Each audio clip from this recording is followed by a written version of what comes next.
Hi everyone, I'm Lorraine Lynn, and I'm going to talk about how different models of appearances affect the virtual hand illusion.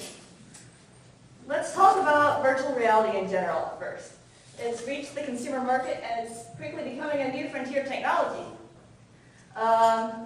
Low-cost virtual and augmented reality devices such as the Oculus Rift, the Sony PlayStation VR, and the Samsung Gear VR are already available to the public. With this widely available expansion of virtual reality, it's important to know how it affects us as people. One question here is, how do we feel about our virtual bodies? We look at this in the context of the virtual hand illusion, a body ownership illusion that has its roots in the rubber hand illusion. This is the rubber hand illusion, and it was first demonstrated by Bodvinick and Cohen. In it, you have a participant sit at a table. You put their hand behind a barricade where they can't see it. And then you put a fake rubber hand in front of them where they can't see.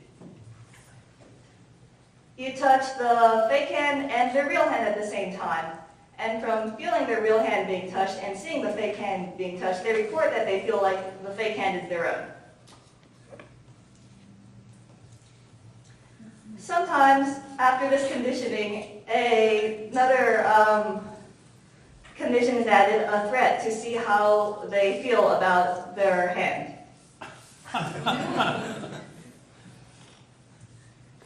Alright, so previous studies have shown that this rubber hand illusion will work as long as the hand appears human-like. It can be any hand color or shape.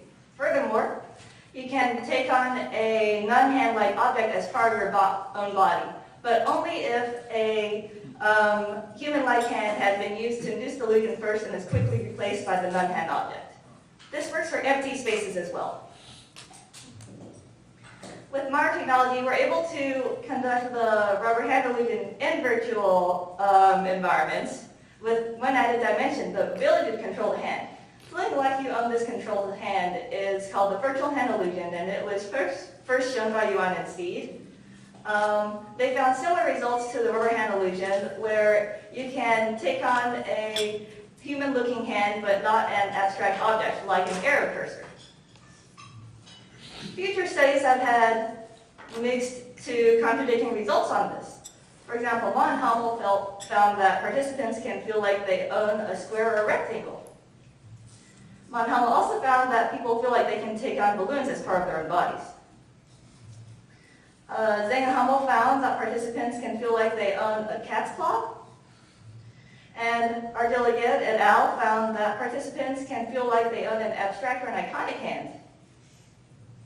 So one question in this previous research is, why are body ownership illusions more easily invoked for a wide range of models in the virtual hand illusion, but not in the rubber hand illusion?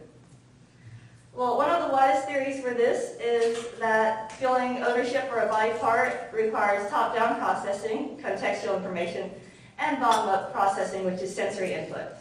And being able to control your hand is a very important sensory input, so as soon as that's taken away, more emphasis is put on the top-down processing, such as, does this look like my hand? Alright, so we've looked at a few of the previous studies, and they looked at 2 or 3 hand models at a time, limited to very realistic human-like hands contrasted with virtual or iconic or abstract objects. So our research question is, how do hand representations with different realisms and sensitivities to pain affect the virtual hand illusion? Our hypothesis is that the illusion can be shown for any hand model you use, but the more realistic and sensitive to pain that model appears, the stronger the illusion will be. So we decided to use these 6 models for our study. You can see the first 3 are renderings of a human hand. This is a standard realistic human hand. This is a tuning hand with the texture taken away and polygon count reduced. And this is a very tuning hand, furthermore, with cell shading applied. We decided to use a zombie and a robot hand because they are anthropomorphic, non-human hands that have different sensitivities to pain, and the wind block is our model, or object model. We hypothesized that the strongest effect will be for the more anthropomorphic models and the weakest effect for the object model.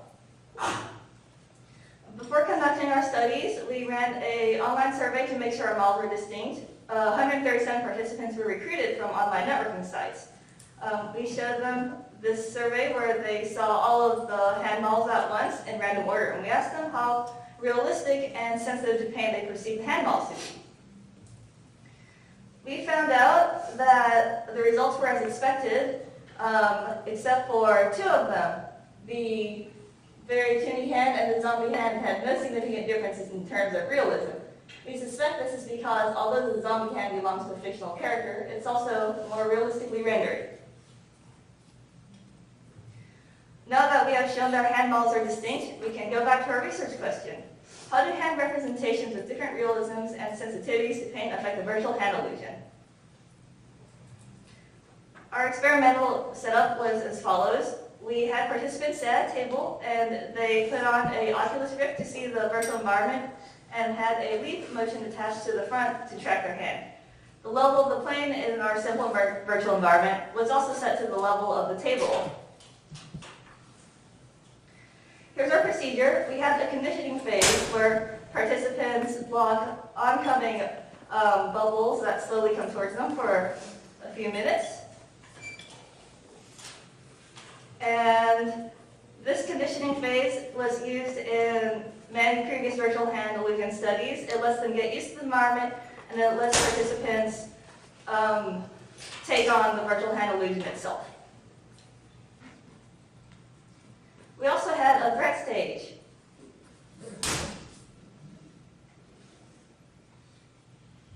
Where a knife would come down at the hand.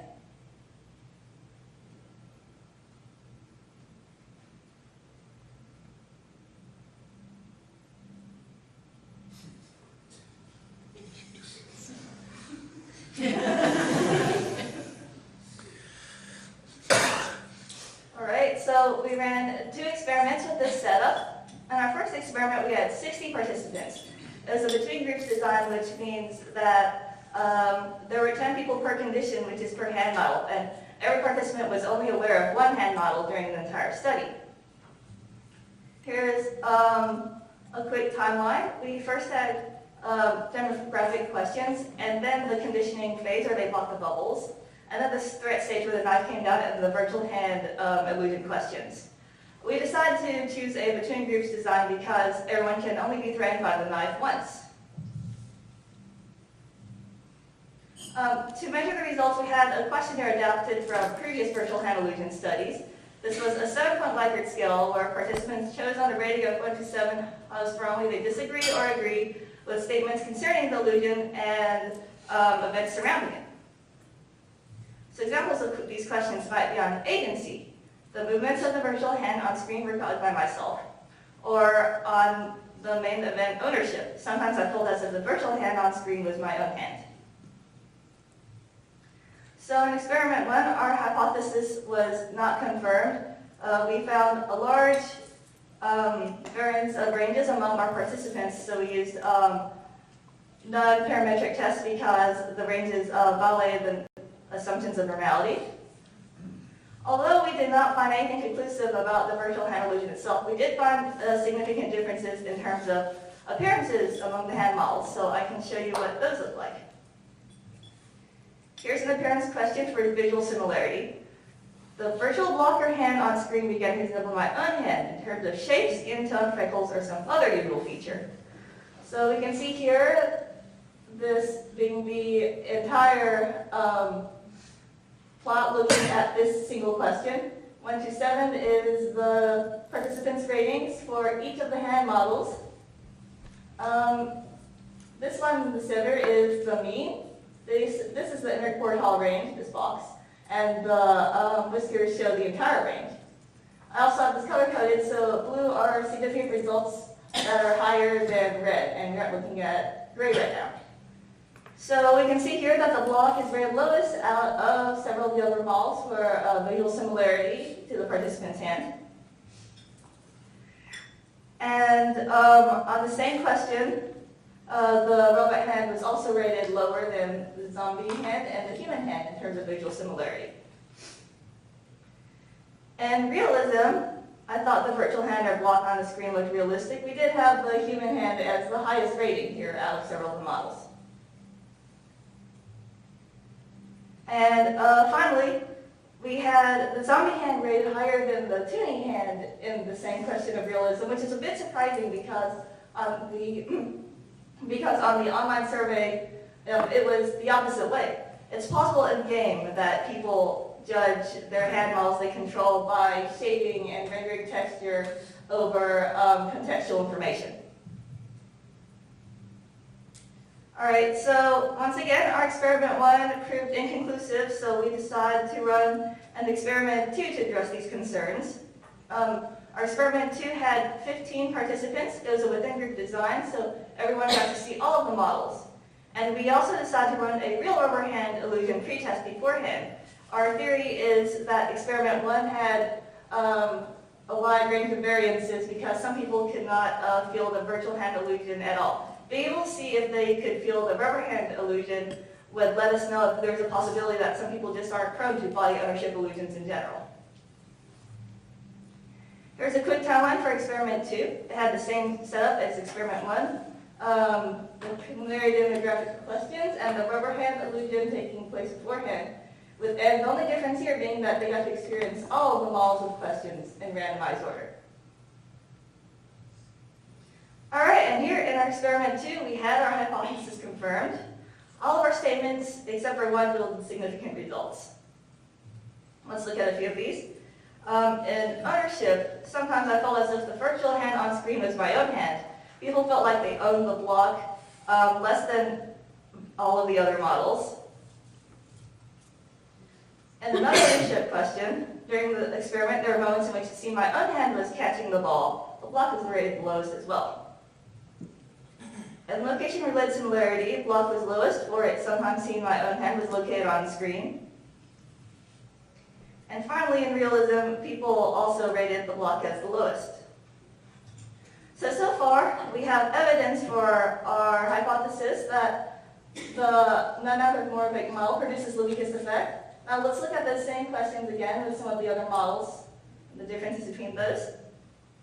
In ownership, sometimes I felt as if the virtual hand on screen was my own hand. People felt like they owned the human hands more than they did the zombie hand. Another ownership question. During the study, there were moments in which it seemed my own hand was catching the ball. People rated the human hand the highest out of several of the others. And finally, I thought the virtual hand on screen looked realistic. The human hand rated highest in realism here as well.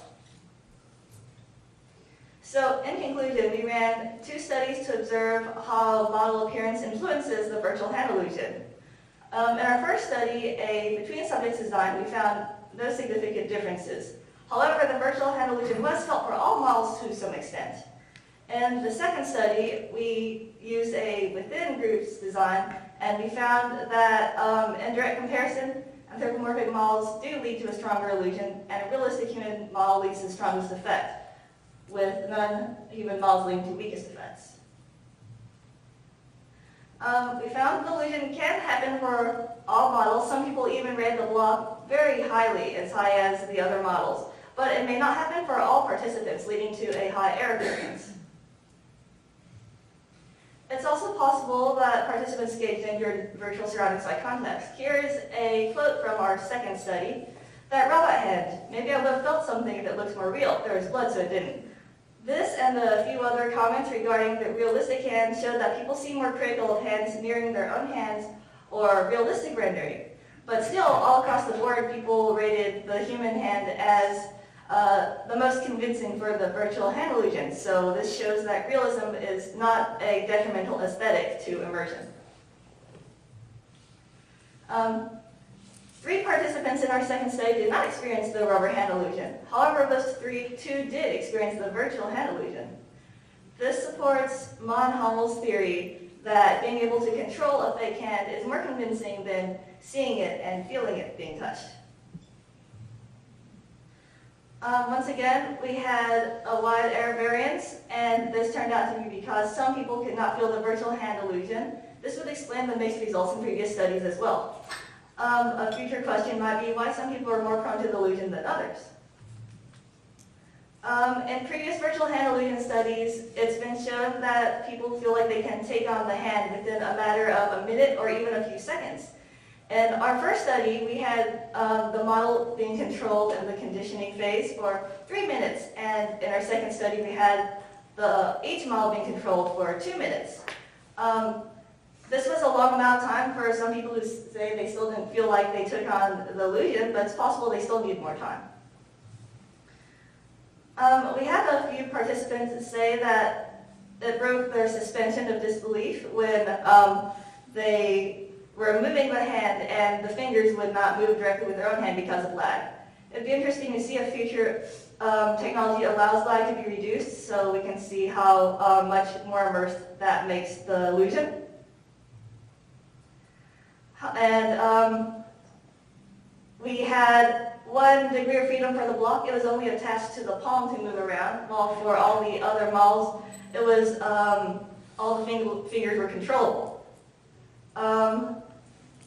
This was actually the only question on the second study that didn't have significant differences among the models because all of them actually rated very highly for agency. It'd be interesting to see if this is different in a task that requires more manipulation or with more degrees of freedom for model control, such as an elephant trunk. Finally, we had a very simple virtual environment. We had just a level plane and an environment background. It would be interesting to see if a realistic environment would help someone feel more immersed, or if there was a realistic character nearby and you had a very simple model, if that would actually create less immersion. This material is in part based upon work supported by the National Science Foundation, and I'd like to give a big thank you to Dr. Daly, Shelby, Ellie, Nathan, Tanya, and Macias for helping me out. That's it. Thank you very much. I'll hand the stage to you. Can we get the next speaker to come up while we're doing questions? Questions? So when you mount a leap motion to the HMD, so when you mount the leap motion to the HMD, you know, the leap motion is always moving. So, for example, if I move my head and I move my hand, it will create some delay and potentially some drift in the actual hand pose. So, like, if you just mount the leap motion on the table, and then instead of rendering it from the Z depth of the camera, you just render straight from the table, you know, the hand won't move around all the time. So, is there any sense why you made it head mounted versus just mounting it on the table and rendering inside the world? We just thought that it would be we thought it'd be more realistic because it was attached there. We didn't think that lag would be an issue, and we ended up not measuring lag because it was a very slow game. So overall, it was quite fine doing that for this study. Okay, cool. One more question?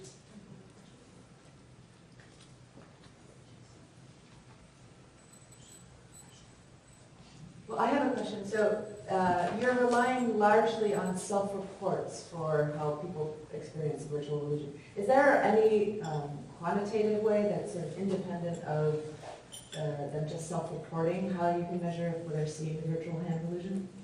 There are people have used skin conductance, and we decided to try as well, but our results for skin conductance were out of the range of normal ratings, so we decided not to use that in the final analysis. However, recent studies have started going farther from that and continue to rely on self-reports. Thank you. Let's thank our speaker one more time.